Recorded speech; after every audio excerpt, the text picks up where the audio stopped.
be more diverse? This is a question we are hearing more and more.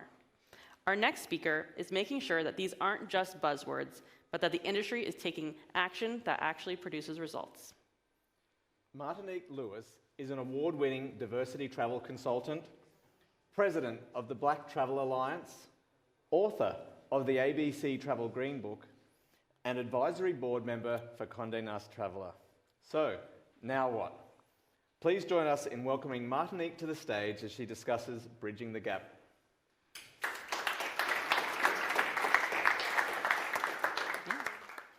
Thank you. Hi, everybody. Okay, we'll try again. Hi, everybody. Good evening. First of all, thank you for still being here. I know it's been probably a long day, so thanks for rocking with me. Please note that if any time I'm speaking too fast, just put your hand up, because sometimes it happens and I'm timed, so I'm just going. If anybody needs to stop me and say, can you go back to the next slide, please just put your hand up. Do that, and I'll know that much also. If you have any questions, comments, or concerns, please make sure you ask them. No question, comment, or concern is stupid. We are going to have a great dialogue. I hope that you all learn something, and I hope that we can connect after this in the future. So, as they said, my name is Martinique Lewis. I do too many things in the travel industry. As you see, it is very exhausting, but we move. So, I am a diversity and travel consultant. I help travel brands and tourism boards connect with inclusive communities both on and offline. I'm the president of the Black Travel Alliance, which I'll talk to you about later. I'm a 2021 board member and probably lifetime board member of not only Condé Nast Traveler, but the National Outdoor Leadership School, which helps me put diversity into adventure travel and diversity into the outdoors, as well as Hertogrutten Cruise Company. Has anybody ever heard of that cruise company? All right, yeah, I know sometimes people are like, where is that? Well, they're a Nordic cruise company, and I absolutely adore working with them. They have been instrumental in making sure that there's diversity in cruising, which is something that we normally do not see. I'm the creator of the ABC Travel Green Book, and I am the NYC Go, or New York City's influencer manager. So like I said, doing entirely too much. Next year, I'm going to sit down a little bit. So my work. Throughout my career, I have made it my life's mission to literally change the face of tourism forever. Why? Because travel doesn't have one face. We all look different, we all hear different, we all see different, and I was tired of seeing only one type of person reflected. So I quit my job in 2018. I depleted my savings going to travel conferences like this, sitting on the front row and asking CEOs of companies, what are you doing about diversity, equity, and inclusion? And one of two things happened. The first one is that they couldn't answer the question. The second one was that they said, I don't know, but we'll do better. And actually another thing happened. After the conference, when they saw me working towards them, they went the other way because they didn't want to talk about it, which is totally fine, because then 2020, when we saw the unfortunate deaths of George Floyd, Breonna Taylor, and Ahmaud Arbery, we saw the world go into an uproar. Then everybody was knocking down my doors. They were answering those emails they hadn't answered for 2 years. They were calling me, and I said, of course I'll help you, but I'm going to charge you 3 times more. You should have got me when I was free. So that is what I do. One thing that I am known for in the travel industry is the Diversity and Travel Scorecard. I started this in 2019 to grade the travel industry on what I thought they were not doing and what they can do better. Now, the first year, guys, I was so mad. I don't know if anybody's ever seen that Kermit meme where he's just typing away real fast. That was me. You didn't do this. You didn't do that. You didn't show me in this. And I realized that that is not the way to create change. We shouldn't be calling each other out. There should be no cancel culture. Instead, we should be calling each other in. A lot of times when it comes to diversity, equity, and inclusion, people simply just don't know. Part of that reason is because we don't think about travel outside of what we see or outside of how we look, right? I'm a Black traveler. I'm not thinking about, well, I personally, of course I am. I'm a diversity and travel consultant. But if I was just a Black traveler, I'm not thinking about what a Mexican traveler goes through. I'm not thinking about what a blind traveler goes through. And that's why people just simply sometimes do not know. However, this was a way for me to call brands in, award the brands who are doing something right, and then give case studies about it, because once you know, you do better. So the second year, I wasn't as mad. However, these grades didn't really change. So then we have the pandemic. Like I said, all of those things happen, and they beat this diversity, equity, and inclusion narrative to death. But 2 years later, they're like, where are we now? I'm like, still in the same place. I'm like, now people know, but we haven't really taken action to doing it. And I added some new categories this time because there were things that I left out. But as you can see, we have a long way to go. It's an opportunity for all of us to take to do better. Now, we know Rome wasn't built in a day, but we know that we can do better, and once we know better, we do better. So, things that I am known for. Like I said, I'm the creator of the ABC Travel Green Book. What is that? That stands for All Black Content Travel Green Book. If anybody knows about the original Green Book, that was in America between 1936 and 1966 to help African Americans travel up and down Route 66. Well, why did they need help? Because we literally could not stop without the threat of losing our lives in things that's called sundown towns. So literally, this book was created, and it stated all Black-owned accommodations, Black restaurants, Black service stations, because we needed to know where we could go to be safe. So fast forward to 2020, I created the ABC Travel Green Book, and it lists Black communities and Black-owned businesses in 6 out of 7 continents because only penguins live in Antarctica. However, we need to know where we can go and be able to connect with people who look like us. Just when we were coming here earlier today, there was an African braiding shop, Maya. We went in, I said, Maya, girl, I need you to do my niece's hair, who's sitting back there, and she'd be able to do it. Now I'm able to tell that story now to other Black travelers who are coming to Austria. So it's a listing of all Black-owned businesses, Black communities, because Black people are everywhere, and safety is a major issue also for Black travelers. We want to make sure that we can go someplace and be completely safe, and that doesn't always happen. But now the book is an awesome resource. It has sold over 10,000 copies, and like I said, it connects travelers globally to the African diaspora globally. The app was supposed to come out last month. We're not going to talk about the developer issues. However, we know that travel is going in a tech direction, so the app will be available prayerfully, Lord, hear my cry, in 2023 early. So the second thing I've done is I am one of 18 founders, of the Black Travel Alliance. We also started in 2020. We started after being frustrated when brands posted that black square to stand in solidarity for the Black travel or for Black Lives Matter movement. Why were we frustrated? Because these were the same brands who didn't hire us. These were the same brands who didn't show us in their social media or on their actual websites. So we decided we were going to come together and put some pressure on the industry and say, show us your numbers. How many Black people do you employ? How much people who look like me are on your website? And so it turned into something completely different from what we ever thought. We just wanted to be a social media movement. Now I work over 60 hours a week, and y'all, I am tired. However, we have over 2,500 members across 54 countries, 62 travel niches, and we have been able to give out $175,585.88 worth of scholarships to Black travel professionals. So I'm proud of that, okay? Hard work pays off. Thank you, thank you, thank you. I also always try to disrupt the travel industry by making memes like the one that you see right here that says the Inclusion Bunch, where you see my friend Sassy with her guide dog Ida, because she is a blind travel influencer. Most people don't think about what Sassy goes through when she travels. My homeboy Jeffrey Jenkins, who you will see on Nat Geo, because he now has his own show, he talks about plus-size traveling. You have Miss Charlotte Simpson, who talks about traveling after the age of 65 and when your husband has died. So not only widow travelers, but over the age of 65. Then you have my homegirl Kiona, who is a mixture of Korean as well as Austrian. Her dad is from here. And she talks about indigenous communities because she grew up in Hawaii. Then you have Carl and Dan. Does anybody know? Couple of men?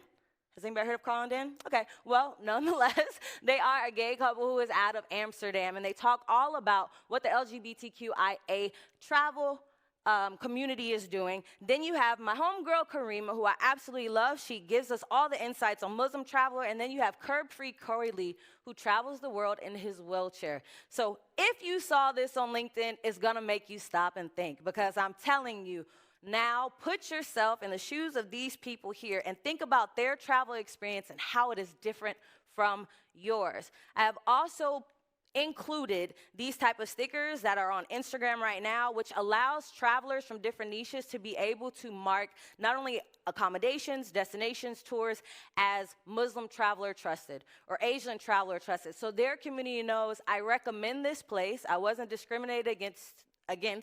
They welcomed me, and these have been used over 2 million times in the past 2 years. So let's talk about unconscious bias. It happens everywhere, not just in the travel industry, but if we're going to do better, we need to understand some of these terms. So unconscious bias are social stereotypes about certain groups of people that individuals form outside of their own consciousness awareness. Everyone holds unconscious beliefs about various social and identity groups, and the biases stem from one tendency to organize social worlds by categorizing. I could tell you one that's from the black community. For whatever reason, they think that black people don't swim. That is a lie. I am a fish. I'm also a Pisces, so I'm always in the water anyways, okay? We definitely swim, but one thing you'll notice is that you do not see us in any advertisements in the ocean. Why? Because there's this crazy, negative connotation that black people don't swim. There's also a negative connotation or some type of stereotype that blind travelers do not want to bungee jump. Let me tell you about Sassy. Her name definitely precedes her. She is definitely sassy, and she does most of the things that I would not do. She loves adventure. She loves the thrill, but nobody is showing that. So these are things that we need to think about and get outside of those unconscious bias. Privilege. This is something that we all have. By the show of hands, how many of us came in here today, we can see with two eyes, we have full sight? Okay, how many of us have two legs that work? How many of us can hear? This is privilege that we don't have, and these are things that we need to think about when you're creating your websites, when you're doing social media, when you're even on your tours. Do you have somebody who can sign if you have somebody who comes in and they're hearing impaired? How does a blind traveler take your tour if you have something that has 1 million steps going up it? And not that they can't walk up it, but are you going to sit there and tell them you have 17 steps that you need to go up, and then when you get to the top, you need to make a left? No lie, me and Sassy went on a press trip together. I live in England, she lives in England. We went on a press trip together to a city outside of London, and we went on a graffiti tour. And I was like, okay, cool. Let me see what the tour guide is gonna do. So we're walking, and he's like, yeah, so if you look over there, you'll notice this. And I said, excuse me, she has to write about this tour. So first of all, if she looks over where and what is she supposed to be seeing? You need to describe those colors. You need to describe what's happening, because afterwards, how would she know?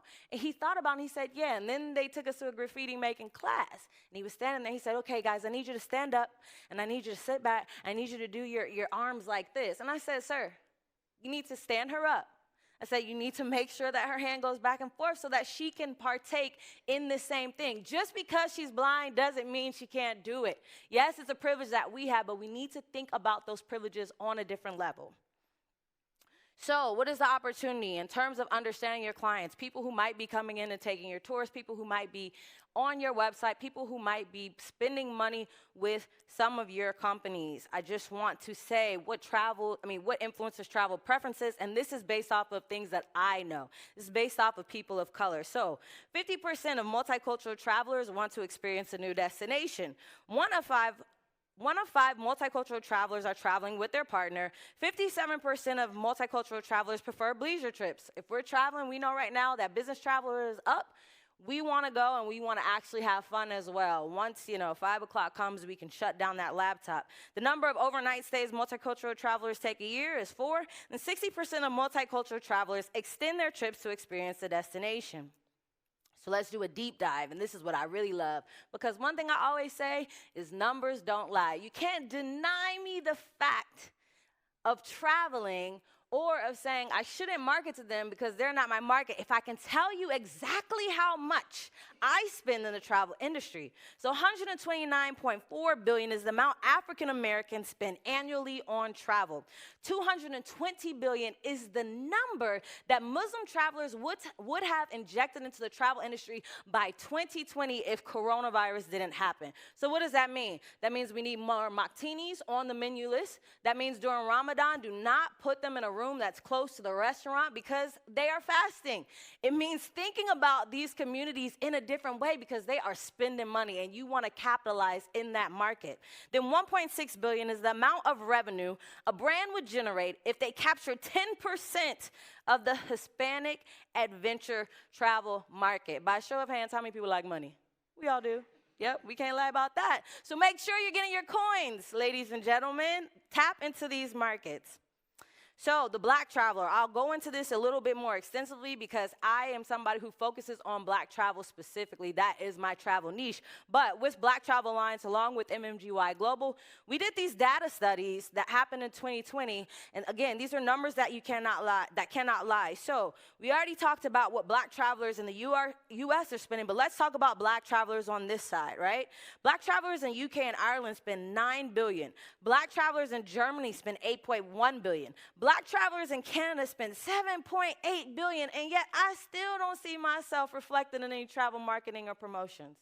How does it make sense? Make it make sense. 2 + 2 = 4, not 17. So I'm still trying to figure it out.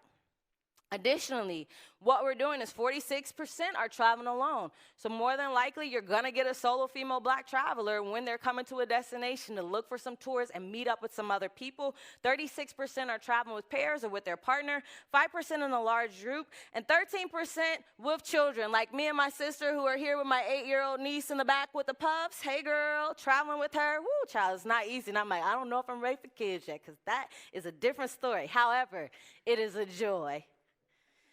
So what does that mean? That means changing our imagery.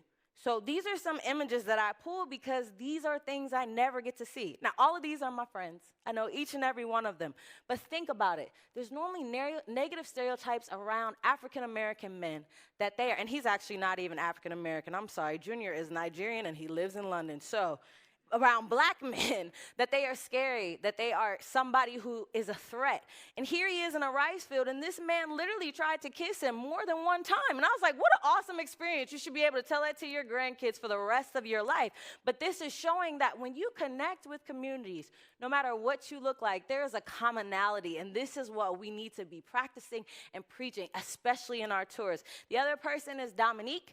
She is a surfer, and she is amazing. She's from Hawaii. She has won so many long-borrowed titles, but nobody will give her the flowers that she deserves. People just started inviting her into their destinations to catch some waves. But why? Because they're not used to seeing a Black girl on a surfboard. Then you have a Muslim traveler. I tell people all the time, again, they spend the most money, but if they're making burkinis, that means that Muslim women are getting in the water. So why are they never represented in that? And these are things that we have to continue to think about. So when I went to that Venture Travel website, TourRadar website, I was so happy because I was like, yes, somebody gets it. I don't have to talk about them after I give this speech and tell them you need to change X, Y, and Z because it's already here. They already understand it. They show a family, an Asian family, which is something we don't see often. They show an interracial couple or a mixed race couple. They show people who are older. And let me tell you something about my mother. After her kids were out, she was out, okay? She acts like she don't have kids and grandkids. She doesn't know how to sit down, and she is spending money, and she has the money to spend. So we need to be speaking to that demographic. Young adults, private adventures, they show kids, but this is a great lesson in how your social media and your website should look. And you might say, okay, well, where do we get these photos? There's tons of stock photos and stock images that you can get that look real, that don't look cheesy, that actually look real because people are starting to submit those type of things all the time. But think about this, because one of the things that I do before I go to any destination or any tours, I go and look on your social media. Right now, I am a millennial. Everything I do is through social media. I'm going to go and I'm going to type in Black in Vienna and see what comes up. But if I go to your social media and I don't see myself reflected, that's a client that you just lost because I don't feel like you're welcoming me. And I'm not the only person who feels like that. It's not just a Black traveler thing. It's not just a Muslim traveler thing. But you have to think about it. Are we reflective of all type of travelers? Because all our money goes into the same system. Dollar signs, euro signs, pound signs, it's all the same. So we have to think about how we can represent everybody in our media and on our social platforms. So what are some things that you might not normally see? So this is my friend Fletcher Cleaves. He was in a car accident that left him in a wheelchair, but he literally does so many things, again, that I would not do. Him and Sassy would probably be perfect traveling together, but when have you ever seen an image of a person in a wheelchair at an ancient ruin? It doesn't happen, right? When do you ever see a Muslim woman on some type of trail, maybe hiking? Doesn't happen. When do you see an older man who is cycling throughout wherever? It doesn't happen. When do you see female fisherwomen? It doesn't happen. But we fish too. Women like to fish too, right? When do you ever see the LGBTQIA plus community represented in sailing? It doesn't happen. When do you ever see plus size travelers represented in hiking? It doesn't happen until today, because we all have the opportunity to make the change. So reaching new markets, you don't have to try to reinvent the wheel. You don't have to know where to start. The best way to be able to represent everybody is just to ask them, how do you want to be represented? I tell people all the time, if I see a black woman with a terrible wig on your social media site, I'm going to be upset, because listen, we love our hair and our hair is normally done. So why you have this terrible picture of us looking like this? Do better. Ask somebody before you put it up there. But the first step to reaching a new audience is to acknowledge that you don't know everything and you want to learn. When you reach out to that audience, genuinely ask the question, we're trying to learn, can you help us? Now, some may charge a fee. Some might say, yeah, no problem. But make sure you're reaching out to them. Ask them, how do you want to be reflected?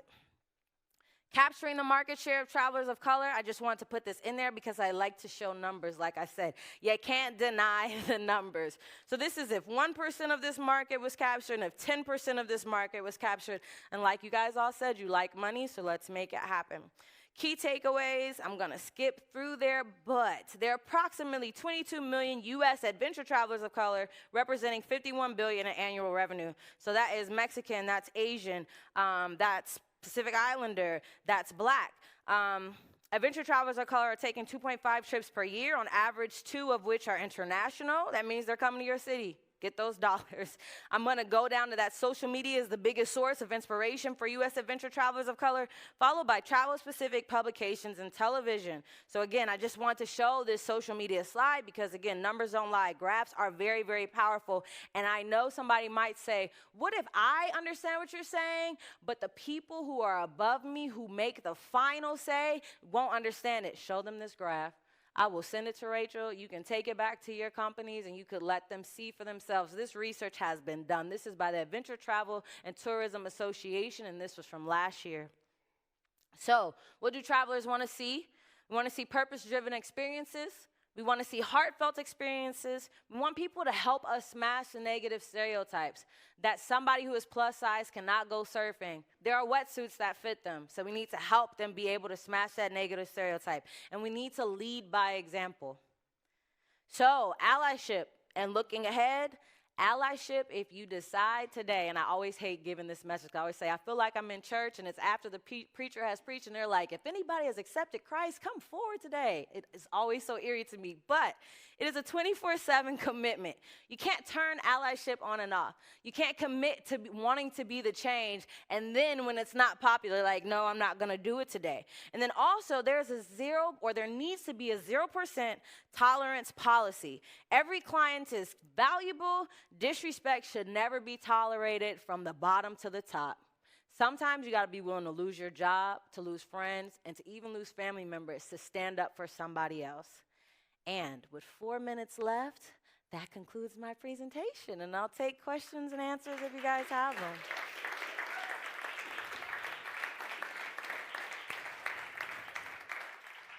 We have a couple of questions. First, what travel brands or destinations are doing a good job not only marketing to BIPOC travelers, but have really made it safe and a friendly destination for them? So I would say international base, Tourism South Africa has done a tremendous job in being able to be welcoming to everybody from not only what's internal in terms of who they hire, but what they're putting out externally. I could tell you in America, a tourism or a destination called Tempe, Arizona has done a phenomenal job. They were with diversity, equity, inclusion before it was the thing to be, or before it was everybody needs to do this. So those are who I would say. Also, the Philippines. Such a great time there, especially what they're doing to be accepting to their LGBTQIA plus community, but they have done an amazing job, and their airlines also has done an amazing job. how can destinations ensure they have an authentic voice when marketing to BIPOC? I love this question because I have it all the time. I tell people all the time, do not have a person writing about something or speaking to an issue if they are not from that community or that niche. Hire a consultant. Have them come in and help you. There was an example of a destination that launched a bunch of black products for black travelers. And I remember telling them in the beginning, I'm like, you guys, this is not going to work out because the people who you hired in terms of PR don't look like the people who you need to be speaking to. I was like, how does that make sense? They don't necessarily know our preferences. Yes, they might have our data set, but you guys need to go with a black firm. They launched, it was a flop. And now they've hired me. And I was like, you should have did it in the beginning. But nonetheless, I'm happy to help. But seriously, like, you know, you definitely need to get somebody who can speak to that community. I know tomorrow there's a lot of emphasis on indigenous travelers, especially their community. Stop getting people to speak to their community if they're not from their community. So definitely hire a consultant or bring somebody in who's able to speak to that. Well, you got a lot of love on the online chat, so I think you'll be getting some calls. That's it for the questions in here. If we have time, we can take one from the room, if anybody has one. Okay, well, thank you guys. Have a great rest of the conference.